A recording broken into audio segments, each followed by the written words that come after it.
Hi everyone, welcome back to Anvi YouTube channel. ಇವತ್ತಿನ ವಿಡಿಯೋದಲ್ಲಿ ನಾವು ತುಂಬ ಮೃದುವಾದ ಸ್ಪಾಂಜಿಯ ಹೋಟೆಲ್ ಸ್ಟೈಲ್ ರವೆ ಇಡ್ಲಿ ಹೇಗೆ ಮಾಡೋದು ಅಂತ ನೋಡೋಣ. ಬೆಳಗಿನ ಬ್ರೇಕ್ಫಾಸ್ಟ್ಗೆ ಏನು ಮಾಡೋದು ಅಂತ ಯೋಚಿಸ್ತಿದ್ರೆ ಈ ರೆಸಿಪಿ ನಿಮಗೆ ತುಂಬ ಉಪಯೋಗ ಆಗುತ್ತೆ. ಅಕ್ಕಿ ನೆನೆಸ್ಬೇಕು ಅನ್ನೋ ಅಗತ್ಯ ಇಲ್ಲ, ಹಿಟ್ಟನ್ನು ರುಬ್ಬೋ ಕೆಲಸನೂ ಸಹ ಇಲ್ಲ. ಕೇವಲ 20 ನಿಮಿಷಗಳಲ್ಲಿ ರುಚಿಯಾದ ರವೆ ಇಡ್ಲಿ ಸಿದ್ಧ ಆಗುತ್ತೆ. ಹಾಗಾದರೆ ಟೈಮ್ ವೇಸ್ಟ್ ಮಾಡದೆ ಶುರು ಮಾಡೋಣ ಬನ್ನಿ. ಇದಕ್ಕೆ ಬೇಕಾಗಿರೋ ಸಾಮಗ್ರಿಗಳು: ಚಿರೋಟಿ ರವೆ, ಸಣ್ಣದಾಗಿ ಕಟ್ ಮಾಡ್ಕೊಂಡಿರೋ ತೆಂಗಿನಕಾಯಿ ತುರಿ, ಸಬ್ಬಕ್ಕಿ ಸೊಪ್ಪು, ಹಸಿಮೆಣಸಿಕಾಯಿ, ಕರಿಬೇವು, ಸ್ವಲ್ಪ ಶುಂಠಿ ತುರಿ, ಕಡಲೆಬೇಳೆ, ಉದ್ದಿನಬೇಳೆ, ಮೊಸರು 1 ಬಟ್ಲಷ್ಟು, ಕ್ಯಾರೆಟ್ ತುರಿ, ಕೊತ್ತಂಬರಿ ಹಾಗೂ ಗೋಡಂಬಿ. ಇನ್ನು ಚಟ್ನಿಗೆ ನಾವಿಲ್ಲಿ ಸ್ವಲ್ಪ ಕಾಯಿ ತುರಿ, ಕಡಲೆ, ಕರಿಬೇವು, ಪುದೀನ, ಶುಂಠಿ, ಬೆಳ್ಳುಳ್ಳಿ, ಹಸಿಮೆಣಸಿಕಾಯಿನ ತೊಗೊಂಡಿದ್ವಿ. ಮೊದಲಿಗೆ ಒಂದು ಪ್ಯಾನ್ಗೆ ನಾವು ಸ್ವಲ್ಪ ಎಣ್ಣೆ ಹಾಕ್ಕೊಳ್ಳೋಣ. ಎಣ್ಣೆ ಸ್ವಲ್ಪ ಕಾಯ್ದ್ಮೇಲೆ ಅದಕ್ಕೆ ಸ್ವಲ್ಪ ಸಾಸಿವೆ ಹಾಗೂ ಜೀರಿಗೆನ ಹಾಕ್ಕೊಳ್ಳಿ.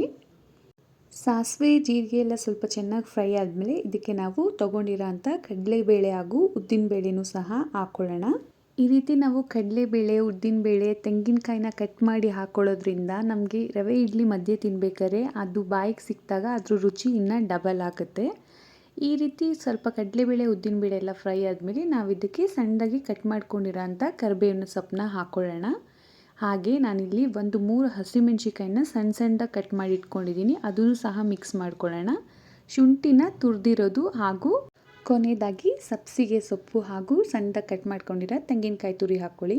ಇನ್ನೂ ಯಾರೆಲ್ಲ ನನ್ನ ಚಾನಲ್ಗೆ ಸಬ್ಸ್ಕ್ರೈಬ್ ಆಗಿಲ್ವೋ ಬೇಗ ಸಬ್ಸ್ಕ್ರೈಬ್ ಆಗಿ ಹಾಗೆ ಪಕ್ಕದಲ್ಲಿರೋ ಬೆಲ್ ಐಕಾನ್ನ ಕ್ಲಿಕ್ ಮಾಡಿ. ಇದೆಲ್ಲ ಚೆನ್ನಾಗಿ ಫ್ರೈ ಆದಮೇಲೆ ಇದಕ್ಕೆ ನಾವು 2 ಕಪ್ಪಷ್ಟು ಚಿರೋಟಿ ರವೆನ ಹಾಕ್ಕೊಳ್ಳೋಣ. ರವೆನ ನಾವು 1 2ರಿಂದ 3 ನಿಮಿಷ ಮಧ್ಯಮ ಉರಿಯಲ್ಲಿ ಹುರ್ಕೊಂಡ್ರೆ ಸಾಕು. ರವೆನ ಈ ರೀತಿ ಹುರ್ಕೊಳ್ಳೋದ್ರಿಂದ ಇಡ್ಲಿ ತುಂಬ ಚೆನ್ನಾಗಿ ಬರುತ್ತೆ. ಜೊತೆಗೆ ರವೆದು ಏನು ಹಸಿ ವಾಸನೆ ಇರುತ್ತಲ್ಲ ಅದೆಲ್ಲ ಸಹ ಹೋಗುತ್ತೆ. ರವೆ ಈ ರೀತಿ ಸ್ವಲ್ಪ ಚೆನ್ನಾಗಿ ಫ್ರೈ ಆಗಿ ಅದ್ರ ಘಮ ಬಿಡೋಕ್ಕೆ ಸ್ಟಾರ್ಟ್ ಆದಾಗ ನಾವು ಇದನ್ನು ಆಫ್ ಮಾಡ್ಕೊಳ್ಳೋಣ. ರವೆ ಎಲ್ಲ ಸ್ವಲ್ಪ ಚೆನ್ನಾಗಿ ತಣ್ಣಗಾಗಬೇಕು. ಅದು ತಣ್ಣಗಾಗೋವರೆಗೂ ನಾವು ಇದನ್ನು ಸ್ವಲ್ಪ ಹೊತ್ತು ಹಾಗೆ ಬಿಡೋಣ. ನೋಡಿ, ರವೆ ಎಲ್ಲ ಚೆನ್ನಾಗಿ ತಣ್ಣಗಾಗಿದೆ. ಈಗ ನಾವು ಇದಕ್ಕೆ 1 ಕಪ್ಪಷ್ಟು ಮೊಸರನ್ನ ಹಾಕ್ಕೊಳ್ಳೋಣ ಹಾಗೂ ಅಗತ್ಯ ಇರೋಷ್ಟು ನೀರನ್ನ ಸೇರಿಸಿ ಚೆನ್ನಾಗಿ ಮಿಕ್ಸ್ ಮಾಡಿ ಇದನ್ನು ನಾವು ಸುಮಾರು 10ರಿಂದ 15 ನಿಮಿಷ ನೆನೆಯೋಕೆ ಬಿಡೋಣ. ಮೊಸರು ತುಂಬ ಹುಳಿಯಾಗಿರೋದನ್ನ ತೊಗೊಬೇಡಿ, ತಾಜಾ ಮೊಸರು ಬಳಸಿದ್ರೆ ತುಂಬಾ ಚೆನ್ನಾಗಿರುತ್ತೆ ಟೇಸ್ಟು.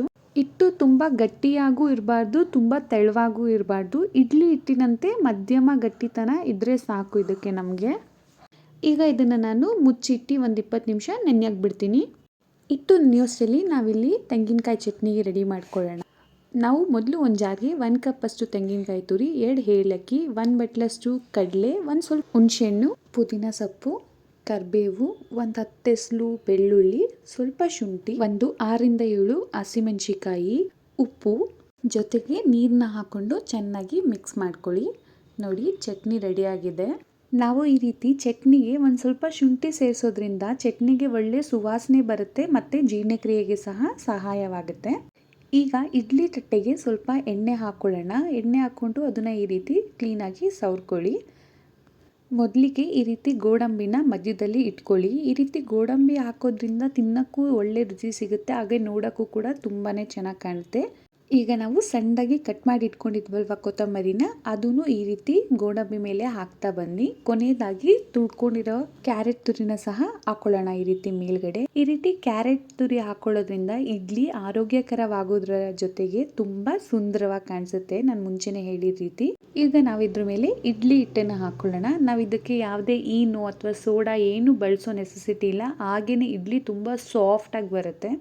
ನಾನು ಇಡ್ಲಿ ಕುಕ್ಕರಲ್ಲಿ ನೀರು ಹಾಕಿ ಮುಂಚೆನೇ ಚೆನ್ನಾಗಿ ಬಿಸಿ ಆಗಕ್ಕೆ ಇಟ್ಕೊಂಡಿದ್ದೀನಿ. ಈಗ ನಾನು ಇಡ್ಲಿ ತಟ್ಟೆಗಳನ್ನ ಇದ್ರ ಮೇಲೆ ಇಡ್ತಾ ಹೋಗ್ತೀನಿ.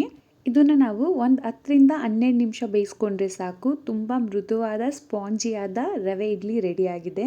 ನೀವು ಕೂಡ ಇದನ್ನು ನಿಮ್ಮ ಮನೇಲಿ ಒಮ್ಮೆ ಟ್ರೈ ಮಾಡಿ ಹೇಗಾಗಿತ್ತು ಅಂತ ಕಮೆಂಟ್ ಮಾಡಿ ತಿಳಿಸಿ. ಈ ವಿಡಿಯೋ ನಿಮಗೆ ಇಷ್ಟ ಆಗಿದ್ರೆ ಲೈಕ್ ಮಾಡಿ, ಶೇರ್ ಮಾಡಿ, ಹಾಗೆ ನಮ್ಮ ಚಾನೆಲ್ನ ಸಬ್ಸ್ಕ್ರೈಬ್ ಮಾಡಿ.